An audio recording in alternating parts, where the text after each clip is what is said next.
नमस्कार, हमारा अभिनंदन स्वागत है आप सभी का। देख रहे हैं जीवन 24 लाइव। मैं वीरेंद्र सिंह आज पहुंचा हूं मुजफ्फरनगर कचहरी। मेरे पीछे देख रहे हैं किसान खड़े हैं। आइए इनसे जानते हैं इनकी क्या समस्या है। जाति समस्या है, धर्म की समस्या, रोजगार की समस्या है, बिजली की समस्या है, किस तरह की समस्या है। आइए इनसे बात करते हैं, सीधे क्या हकीकत है जानते हैं क्या हकीकत है। जी सर, आपका नाम? मेरा नाम चौधरी अवनीत कुमार, राष्ट्रीय अध्यक्ष किसान सेना। अध्यक्ष जी, आपका स्वागत है हमारे चैनल पर। ये बताइए जो आपका धरना है, किस बाबत धरना है? भाई हम तो इस कौम में पैदा हो गए कि हमें तो रोना ही रोना है। किसान वर्ग जो हो गया ना, मजदूर वर्ग जो हो गया, इसका काम सिर्फ रोना रह गया।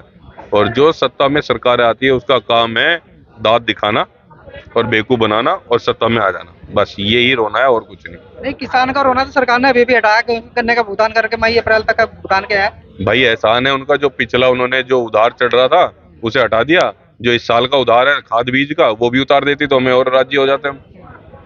अरे उन्होंने तो हमारे पिछला बकाया दिया है भाई। इस बार का जो खर्चा है वो कहाँ से आएगा, और पूरा भी नहीं आया।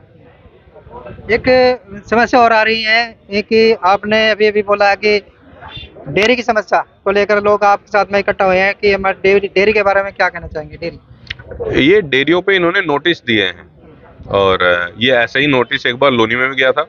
1000 डेयरियां थी, मैंने 1000 डेयरियां बचाने का काम किया था। उसमें हमारी और जो अधिकारी थे उनके साथ बैठक हुई। बैठक के बाद नगर निगम है, नगर निगम ने गोबर उठाने का काम किया। वो गोबर बाहर ले जाकर और किसानों को कूड़ियों के रेट में जो भी होता उससे आपको गोबर दिया। इससे डेयरी भी बच गई और गोबर से 2 पैसे की आमदनी नगर निगम को हुआ। वही प्रोसेस, वही पॉलिसी हम यहाँ चाहते हैं कि मुजफ्फरनगर में भी होए। नगर पालिका है वो गोबर उठाने का काम करे, गोबर गैस बनाए, कूड़ी दे और किसानों को गोबर दे। उससे उनको 2 पैसे मिलेंगे जो वो आगे डेवलपमेंट में काम करेगी। साथ में जो डेयरियां चल रही है वो डेयरियां यहाँ बचने का काम हो जाएगा। इनकी रोजी रोटी चलती रहेगी। गरीब आदमी दूध बेच के काम कर रहा है, तो ये बहुत बड़ी बात है। कुछ लोग कह रहे हैं कि मुजफ्फरनगर में ट्रिपल इंजन की सरकार है, चेयरमैन भी बीजेपी, सरकार भी बीजेपी और ऊपर केंद्र में बीजेपी। लेकिन समस्या किस तरह की आई है डेयरी की है? कभी कभी क्या होता है, जो ट्रिपल इंजन है वो फेल हो जा, एक दूसरे को खींचता रह जा। कभी वो उधर खींच रहा, वो इधर खींच रहा, बस यही हो रहा है और तो कुछ नहीं। ट्रिपल इंजन बना लो, 10 बना लो। देखो हमारा कहना तो ये, हम बिल्कुल अराजनीतिक है, हम पॉलिटिकल है ही नहीं ना। हम चाहते इन पे स्टेटमेंट दे। अगर कोई संतुष्ट होगा तो इन्हें वोट देगा, और जो संतुष्ट नहीं होगा, जो धरनों पे आएगा, वो वोट नहीं देगा। एमएसपी पर क्या कहना चाहेंगे? अभी तो धरने चलते भाई हैं। एमएसपी पे सरकार ने किसानों के साथ धोखा दिया है, और साफ शब्दों में धोखा है, कड़ा धोखा है। धोखा इसलिए है, एमएसपी गारंटीड कानून इनको बनाना था, इन्होंने वादा किया था, वहां से धरना हटा के वो कानून आज तक नहीं बना। अगर एमएसपी गारंटीड कानून आ गया तो मैं आपको विश्वास दिला रहा हूँ, किसानों को धरना देने की जरूरत नहीं पड़ेगी। 2 पैसे की आमदनी हो जाएगी, उसके घर चलने लायक हो जाएगी। नहीं तो ये खेती छोड़ के ना सबको मजदूरी शहर में जाकर ईंट ढोना पड़ेगा, इसके अलावा और कोई काम नहीं है। आपका कहना है कि गाजीपुर बॉर्डर पर जो 13 महीने में किसान पड़ा रहा, उसका जो है वो वक्त जाया हुआ है और उसका कोई हासिल नहीं हुआ? बिल्कुल ऐसा ही है भैया। हासिल एमएसपी गारंटीड कानून दे देते तो हासिल था।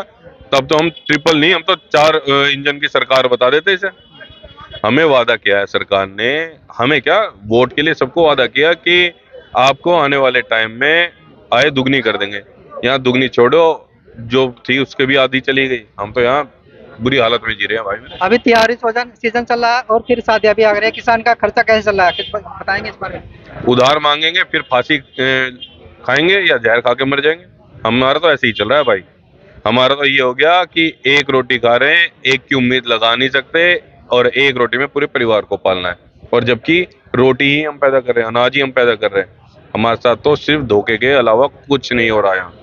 हमारे एमएसपी गारंटीड कानून बन जाता तो हमारे एक एमएसपी रेट आ जाता, हमारा फसल का उचित दाम मिलता और 2 पैसे हमें बचते। मेरे पीछे जो किसान खड़े हैं उनकी दुविधा आपने सुनी होगी कि अगर हम सरकार से कर्जा लेते हैं तो फिर इसका उतारने का कर्ज कहाँ से देंगे। और इस विषय में